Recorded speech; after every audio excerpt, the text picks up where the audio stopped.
Welcome to the 5-Beer Plan. I'm Brian, and this is the ongoing saga of an everyman's ale trail. In this episode, I embark on a little international ale trail adventure, check on the current homebrew project, head to Midtown Detroit for a beer or two, and review a Biere de Garde from the state of Ohio. But before we get this party started, here is this episode's burning question. What is your favorite Biere de Garde? I have only had a half dozen beers of this style, but my favorite thus far is called Accidental Tourist from Biere de Mac Brewworks in Mackinac City, Michigan. I enjoyed this beer more than 4 years ago. It was a bit of a twist in that it was a black Biere de Garde with dark caramel or toffee-like flavor instead of a golden color. It was a very interesting take on the style.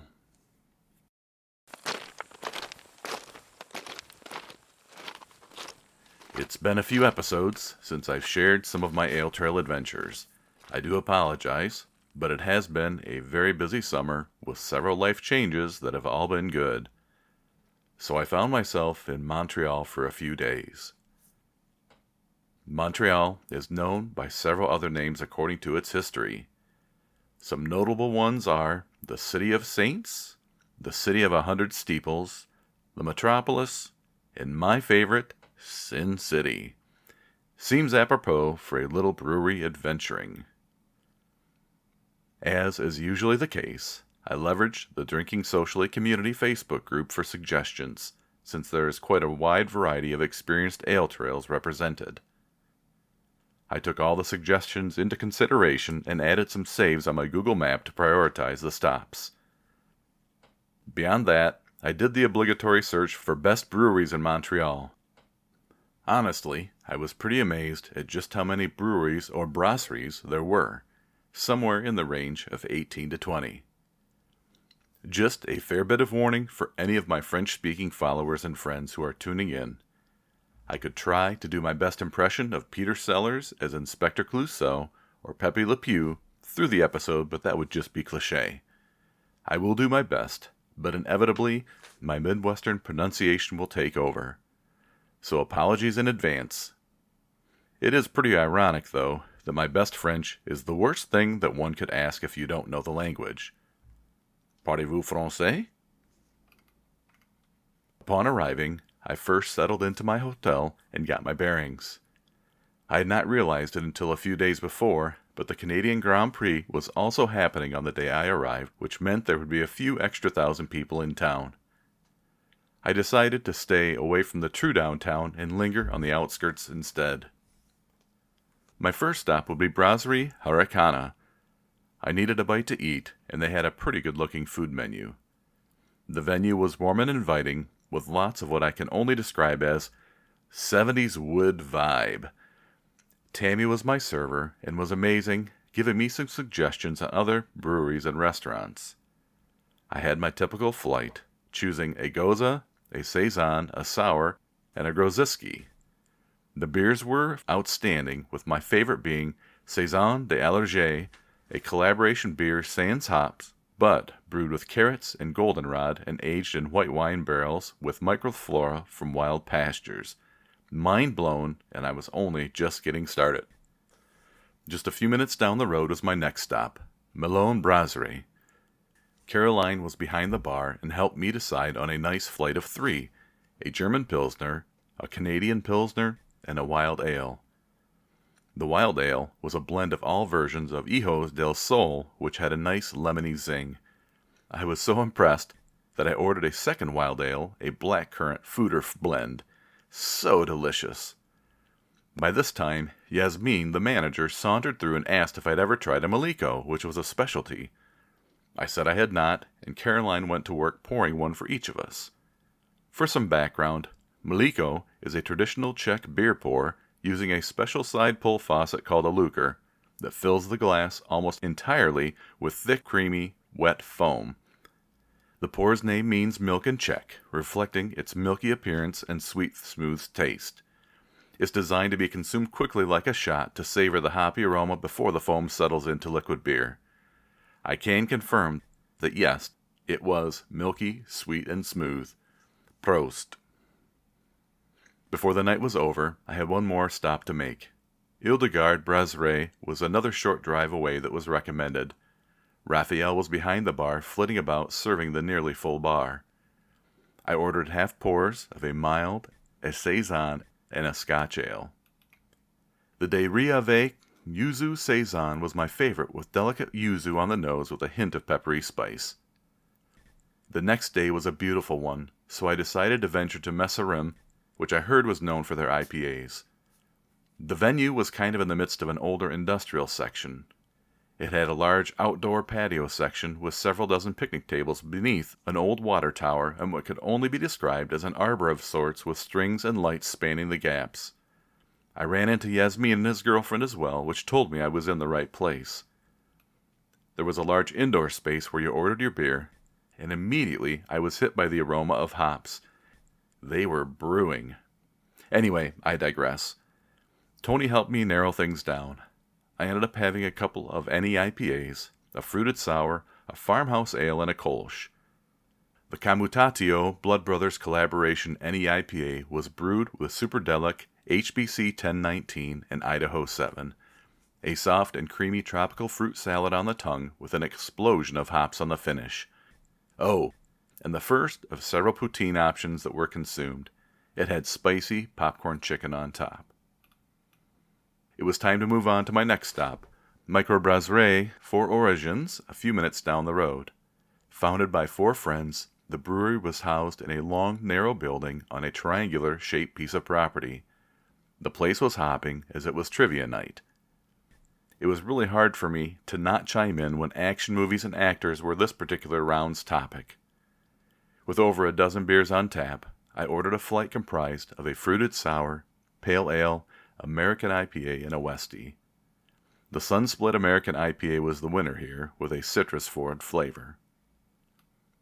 Yet another day passed, which led to a pre-planned meetup with drinking socially member Ludovic, who lives in the area. We converged after work at Le Cheval Blanc, which became Montreal's first licensed brew pub in 1986. It was great to hear about his beer journey and share some really nice beers. Dunkel's Bach and a fruited sour called Chiré, Murrays, and Citron, a blackberry and lemon sour, were consumed during our visit. Cool guy. Thanks again, mon ami. La Mer à Bois was a short distance away. It was a really unique venue. Their patio space was really busy. Paco poured my Czech Pilsner, which was enjoyable. I also had a blueberry sour from Microbrasserie du Luc Saint-Jean. I still had to find my dinner, so I hopped back in the car and made my way toward La Fontaine Park. Well-known Mapu Moulet was located just across the street for yet another version of poutine. This time, Portuguese, pit barbecue chicken, and mild chorizo was sliced over the base components. The line was long, but worth the 30-minute wait. It was simply sublime. I ordered a small portion, which was still way too much for me to eat, though I did try my best. Projet Pilote Distillery and Brew Pub was right across the street. Though I was stuffed, I was excited of the possibility of trying some craft beer and craft spirits to finish off my meal. I walked in the exterior door, and there was a curtain across the entrance to the venue. I could see a lot of people, so I knew this had to be the place to be. I waited for a couple of minutes before Fred came from behind the bar to greet me. He apologized and told me that there was a private event going on. I told him I had a beer podcast, and he told me to wait just a moment in the entryway. He peeked back through the curtain and brought me a taste of his favorite, a black IPA called Harriers. It was a good one. It made me wish I could have tried more. Pub Pit Caribou was within walking distance as well. It was basically a taproom for Microbrasserie Pit Caribou and Tête de l'Hommette, as only beers from those two breweries were available. Tristan was behind the bar, and if I remember correctly, had relocated from Chicago. He was super busy, but made time to check on me between tasks. I wanted to keep it light since I was still quite full, so I had a flight had a wheat beer, a Kolsch, a wild ale, and a saison. La 475 Blanche de Prato from Pit Caribou was a true-to-style wheat with great banana esters. Raku from Tête de l'Hommette had a great sour funk on the nose and notes of white wine infused by the barrels. After a good night's sleep, I decided to head down to the old part of town on the St. Lawrence River and check out Pub Brewski. Once I hit the historic district, people were pouring into the area in droves. Clearly this might be a challenge to find parking nearby. I did find a spot several blocks away and marched down to the pub. I sat right down at the bar and was greeted by Frank, who was fun to chat with about the beer scene and what was unique about Pub Brewski. I ordered some dinner, an amazing chicken nochi, and began to look at the beers. There were 15 on tap, and I chose a flight of 4 with a Czech lager, a Keller beer, a Saison, and an NE IPA. Frank also talked me into having his favorite, an American IPA called Overflux. It was really hard to choose a favorite from here, though Migration, the NE IPA, gave me that nectarine and tangerine that I love with a soft and creamy mouthfeel. The brew house was visible behind the glass, there in the pub as well. There was also an area upstairs with cans to go and merch. I grabbed a couple of cans to stash in my suitcase for the ride home, as well as a new stemmed Teku-style beer glass, whose name I can't remember. I went back to the hotel for a nightcap, a nice pale ale from Archibald Microbrasserie called Sheepy. The last day of my visit took me to Chez Vincent for a final meal, a nice mushroom, bacon, and Swiss hamburger and fries accompanied by a très chose NE IPA de Tropique sur de Lac from well-known Unibrow. As an aside, I did try to find the tap room, and it was a bit further out of town than I had time to visit. Maybe next time. I popped across the river to try out Avant-Garde Artisans Brasseurs, known for a wide variety of styles. Situated in what I can only describe as a strip mall, the parking lot was packed, which was a good sign. I circled the lot for a few minutes until I found a space. A very tight fit, but a space nonetheless. I asked for a seat at the bar and found literally the last one. With almost 24 beers on the list, I wanted to make the most of it. They only did half or full pours of beer, so I would have to choose carefully. The first beer that stuck out to me was a collaboration with Biere de Garde called Garde Brigade that was, you guessed it, a Biere de Garde. I also enjoyed a Munich Dunkel and a fruit sour called Rouge Framboise, brewed with raspberry and Meyer lemon. It is a great summer beer. Thanks, Cloudy, for the conversation and for serving up some great beer. The final stop for the night would be Brasserie du Ciel, which was on the way back to the hotel. Talk about being packed. I had to park 10 blocks away. But it was worth it because they had nearly 18 beers on tap.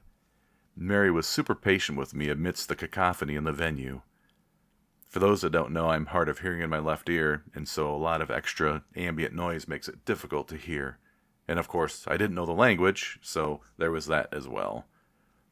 I decided on Fenêtre sur les Tropiques, which was a pale ale with a great hop presence with grapefruit leaning, and finished up with Nosfera beer, a darn good Schwartz beer. If there's anything I learned from my ale trail adventures, regardless of what language you speak or country you come from, beer is universal, and you can always find great people and great beer if you look hard enough and stay off your phone long enough. In this segment of Homebrew Hijinks, where I share my personal homebrew experience, I monitor the fermentation on the small-time chocolate porter. Within 18 hours, the fermentation got started. The krausen formed was a fluffy milk chocolate color. The yeast worked for about 6 days, and once I was confident that it had completed, I began to prep my bottling equipment. I made a batch of PBW and began to clean bottles, caps, hoses, and bottle fillers. I won't bore you with all the details, but at the end I used 2 carb tabs in each and packaged 9 12-ounce bottles. A little light on the yield, but enough for the fair entry. The final gravity ended up being 1022, meaning a nearly 7% ABV for the beer. So in a previous episode, when I realized that this would be a higher ABV than is typical for a porter, I did panic a bit. But fortunately, this was at the upper end for a stout. So I pivoted and called this the St. Joe Stout, named after the 86-mile tributary of the Maumee River that runs through Ohio and Indiana. Now I was ready for the fair. Next episode, it's time to taste the finished product. Now it's time for Barstool Banter. This episode, I chat with Evan Fay and Dave Hale from Roar Brewing Company in Detroit, Michigan, who had their grand opening earlier this summer. We talk about their backgrounds, their brew system, what led them to opening in the D, and what it's been like so far. Welcome to Barstool Banter. I'm sitting down with Evan Fay and Dave Hale from Roar Brewing in Detroit, Michigan.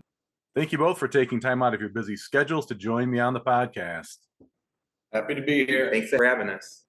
Can you tell me what your roles are there at the brewery? I am the owner and annoyer to Dave. I'm the head brewer, brewmaster, the maker of the beers. First of all, congratulations on your big grand opening. That's pretty awesome. You know, it's funny, I've been stalking Roar on Instagram since I think March. So I was finally excited that you guys kicked open the doors and got rolling. Can you tell me a little bit about that event and what it kind of meant to you and how the community responded to it? Sure. I mean, I can start out. When I was in the military, I was really excited about craft beer when I was first stationed in Cheyenne, Wyoming, and I would go down to Fort Collins, Colorado, where there's a lot of amazing breweries.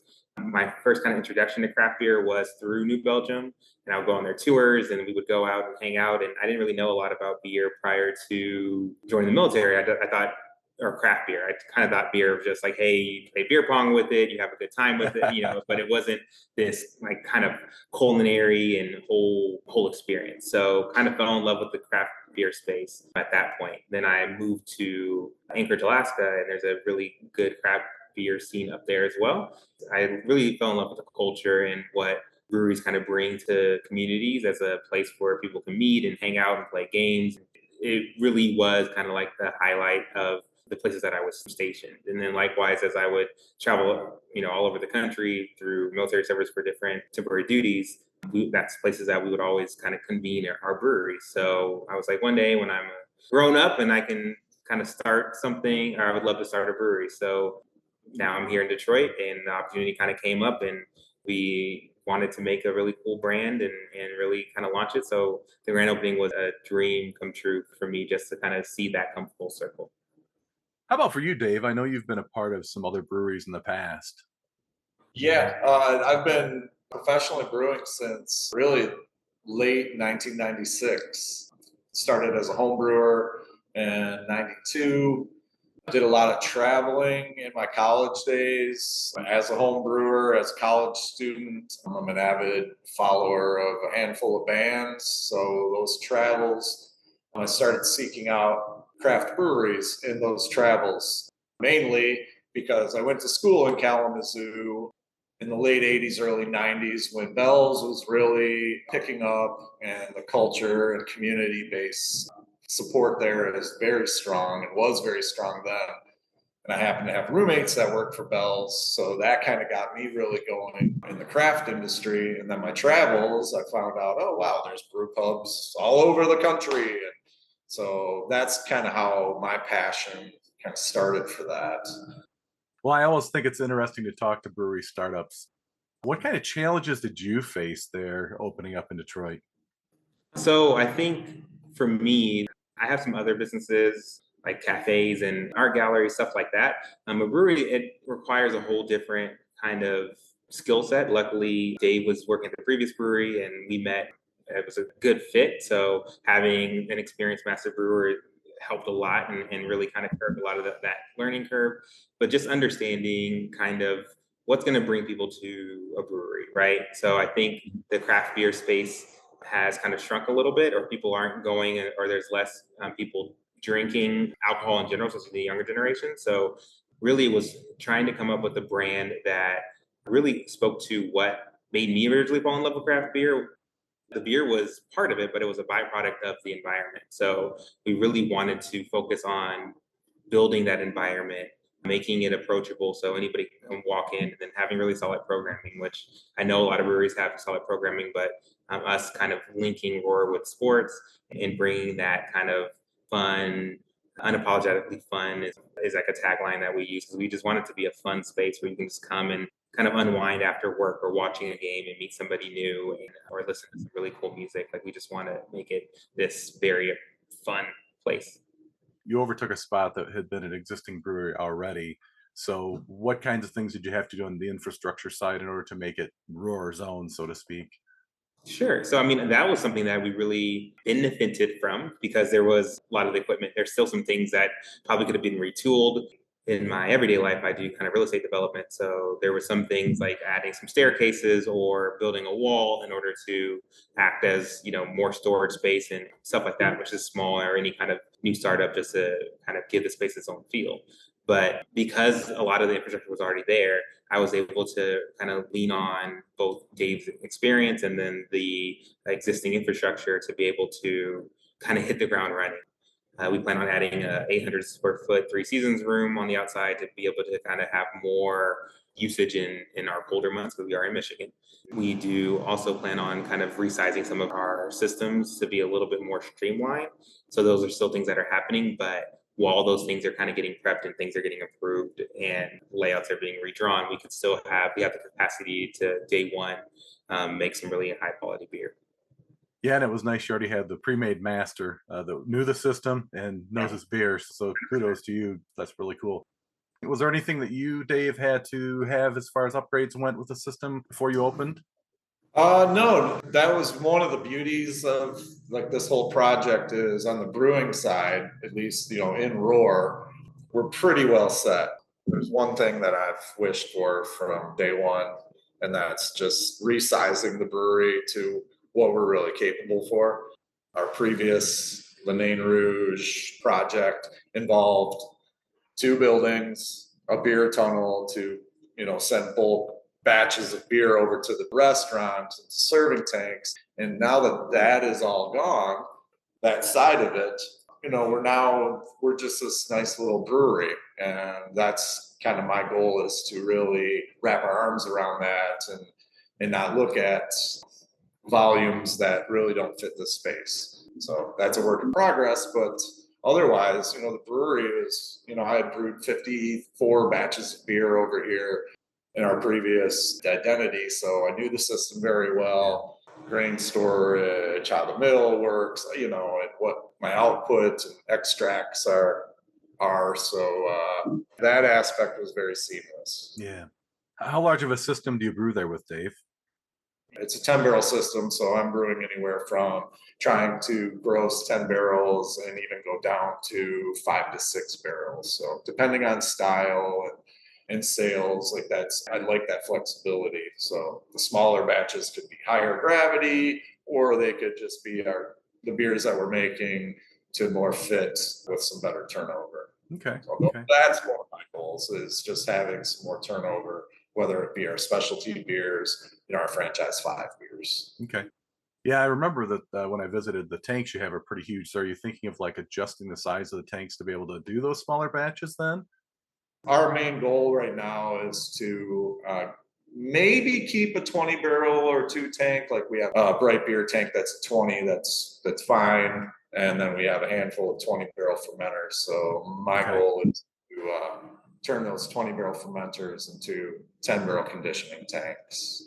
We could try to get a little fancier and have some smaller tanks, but I think that may bite us, behind at some point. So sticking to our 10 barrel plan and having the flexibility to brew even half batches, I think is a good move forward for us. So for you moving from home brewing to commercial brewing, was that a huge change? It sure was. I was a pretty passionate home brewer. I brewed anywhere from my mom's kitchen to my apartment to a small kitchen in San Francisco, California. So loving the home brewing aspect is one thing, but knowing the challenges of brewing in those spaces was not my favorite. So I started in the mid 90s thinking about being a professional brewer when the industry in Michigan and all over the country was really building. I also wanted to be successful and not necessarily start in the basement as a professional. So I sought to get professional training with the American Brewers Guild. Okay. That helped tremendously until I landed my first job and was looking at my 10-barrel brewery and having to figure things out all over again. Didn't go to school. So Yeah. one of the things I tell a lot of people is your first job, unless you're one of those savants and very in tune with the whole process, it's probably not the best thing to just start your own place as a head brewer. That's a tall task. Yeah, I started homebrewing a couple of years ago, but I can see now that I'm getting a little bit more into like, recipe generation and figuring out like the percentages of the grains and the hop schedules. I mean, there's so many permutations of things. I mean, it's crazy how complex you can make a beer, how simple it can be.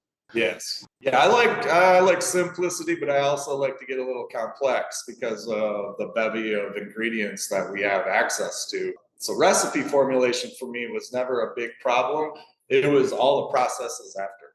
Like I remember making my first beers, going through the brewing process, going through fermentation, and then getting to I got to get this beer conditioning and carbonated and on tap. And that's where I kind of froze for a bit. And I had to seek out some help. Full disclosure on that. And it was a harsh reality to myself. Like, I'm ready to do this, but I still have a lot to learn. Yeah. But that's one of the cool things I think about the craft community is that it doesn't matter whether you're a Bell's or whether you're a Roar. Anyone in between, it's like you go and talk to another brewer and ask for advice, they're going to give it to you. I mean, I remember when I brewed my first beer, I reached out to the guys at One Well who I had had a little conversation with when I was there. And I said, hey, this isn't like fermenting. What should I do? They helped me out. And I mean, they're doing, commercial brewing. Even for a little guy like me, it was pretty encouraging to see the community and the camaraderie there. Yeah, that's one of the beauties I think of this industry is most of us brewers came from exactly where you are at, and we know those struggles. And who wants to drink not so great beer? So it's just best to help people out. So, Evan, the name of the brewery, I get it. I grew up in Michigan. I mean, it's very simple. It's intriguing, but can you tell me a little bit more about why you chose that name? Sure. So we really wanted to have something that was universal. Young people can say it, old people can say it, like anybody can pour, right? So we were when I was looking and trying to think of like a brand, something that could like resonate with a lot of different people, and then also represent. I really wanted to have a sports theme. I think being able to rally around a sport and the sports that are here in Michigan is huge.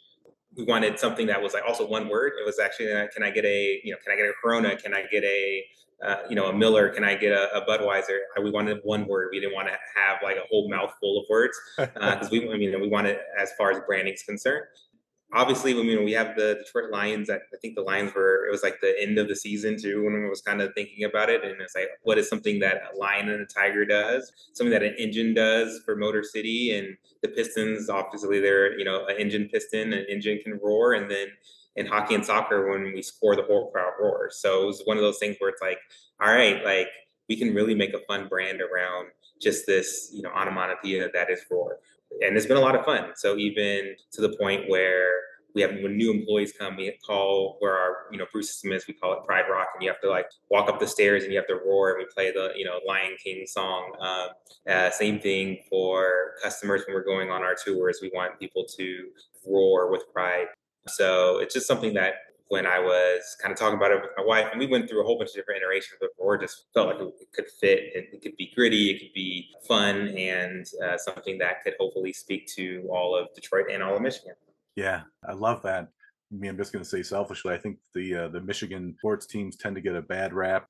It's fun to have a themed rallying around, kind of that whole idea of let's rally around these sports and let's just keep on pressing on and push through, and just like we always do as Detroiters or Michiganders. 100%, that grit, right? Like that, grit is huge in Detroit and just in general. Like, I think it's just something that hopefully that plus being a veteran, I did work right before coming here. I worked on a flight line with F-22s, and I don't know if you ever heard of F-22 jet, but it roars. So like we wanted to just, like you said, just if there could be something that we could rally around or have fun and it still be a cool beer brand, like we wanted to do that.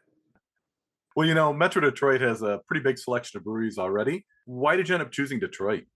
When I was getting out of the military, I looked all over the country where like my wife and I, like where we're going to settle down, and we chose Detroit. It just kept coming to the top of the list. And we came out multiple times to kind of interview the city and just fell in love with everything from the culture, it's multicultural, the museums, the history of the Americana, Motor City, Motown. We love that there is water close by. I mean, these are things. When I was in the service, I went to a lot of different cities, a lot of different places to kind of found what kind of things really worked for cities and what didn't. The fact that there's colleges and universities here and in the state. There's an international airport where you can get to, Europe or Mexico or anything. Like, these are things where it kind of all came together. And what really kind of put it over the top for us was how awesome the people and how inviting the people were. I mean, Detroit, it's like, as long as you pass the vibe check, people will take you in as like family. I've been originally from Southern California, where I probably knew maybe a little bit about one or two neighbors in my whole life, versus in my neighborhood in Detroit. I know everything about everybody. We go over to each other's houses. The kids play with other kids. Like, it's a really cool place to be.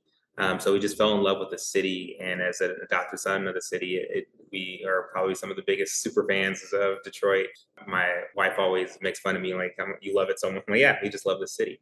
And then for the brewery, I mean, if I was going to do it anywhere, I wanted to be here in the city that I've fallen in love with. And I think that there's just a lot of great things happening here, from the riverfront to downtown to Midtown to all over, from east to west. Like, there's a lot of really cool things happening in the city. And we wanted to be, as much as we could be, a part of that and provide some of the things that we've experienced on our travels, bring that here, and hopefully give people a good time, and give people, as more people move in. So even now, all of our neighbors, I met several of the neighbors around here who live close, and they've come in and they've said great things about it, and they're excited to see how much that we're doing, and we've already got a ton of support. I know in some places you get support, but I feel like in Detroit, when you open up, the city really does kind of embrace you and show up and recommend and help you out, kind of similar to the craft brewing space. Like, if you need help, like, there's somebody here to help you and will also support. So I'm super grateful for the city. And I think it really is that whole Midwest vibe. Again, I've lived in the Midwest my whole life, and grew up in a small town, and like you said, always knew your neighbors and whatnot. And so there's always that, I don't know, it's just a more friendly kind of embrace that people have when it comes to communities here in the Midwest. I think visiting you guys treated me like I was one of your regulars, and it was a great time. So it was a really great time. So that's the goal. You're doing a great job. Again, it's only been a few weeks, but you're doing a great job. Last call. It's nearly time to wrap things up, but first, one more for the road. This episode, to keep with the French-inspired theme, I'm drinking Wood Thrush from Little Fish Brewing in Dayton, Ohio. From the brewer, Biere de Garde, fermented with Saison yeast and spiced with coriander, lemon peel, and grains of paradise. Without further delay,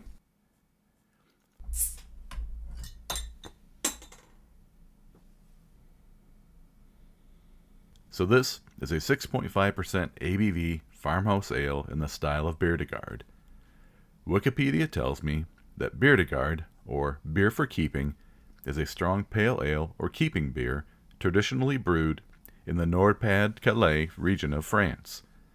These beers were originally brewed in farmhouses, hence they are known as farmhouse ales, during the winter and spring to avoid unpredictable problems with yeast during the summertime. I poured this beer into my new Teku style glass that came from Pub Brewski.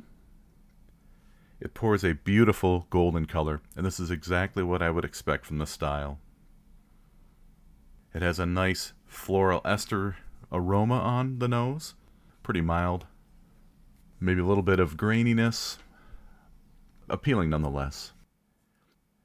First sip impression.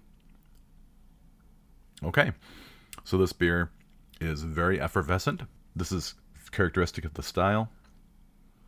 I do get some of that spice that's in there, the coriander, maybe a little bit of that lemon peel. It's a very clean looking beer. It's light bodied, again, as I would expect. It leaves with a little bit of bitterness on the end from the hops. Then I'm also, as I'm letting it linger there, I'm also sensing a little bit of that grain of paradise, that graininess that's kind of lingering there as well. Very interesting. I know it's only 6.5%, but I do get a little bit of almost a boozy burn. I'm really surprised. The nice part about this beer is it is one that you can still source here in the Midwest. So if you happen to live in Ohio or one of the nearby states, you can make your way to the greater Dayton area and visit Little Fish. And this isn't the only style that they have that's great. They do a lot of great saisons, sours. The flavors and the combinations they're using are really amazing down there. So I would certainly recommend them if you ever are looking for something different. It's a great venue too. And great people that work there as well. So I'm going to give this one 4 tasters out of 5 on the flight board. Cheers, Little Fish Brewing. I'm always looking for new craft beverages to review. So if you've got one from your favorite local craft brewery, meadery, or cidery you'd like me to drink and describe, reach out and let me know. That's all for this episode of the 5 Beer Plan. With so many podcasts out there, thanks for choosing to listen to mine. Join me next time as I get more expert advice from David at Buckeye Brewcraft, wrap up the homebrew project, have one last beer with Evan and Dave from Roar Brewing, and review another beer. Remember to hit the subscribe button on your preferred podcast platform to be notified of new episodes. Follow me on Instagram as well, 5 Beer Plan 2022, to see what is happening on my personal ale trail. I'd love to hear from you, and there are several ways you may do so. Leave a comment for this episode on Spotify, direct message me on Instagram, or email me directly, 5beerplan@frontier.com. Be sure to support your local breweries, choose your beers wisely, and drink them responsibly. Until next time, keep walking your ale trail, and stay thirsty, my friends.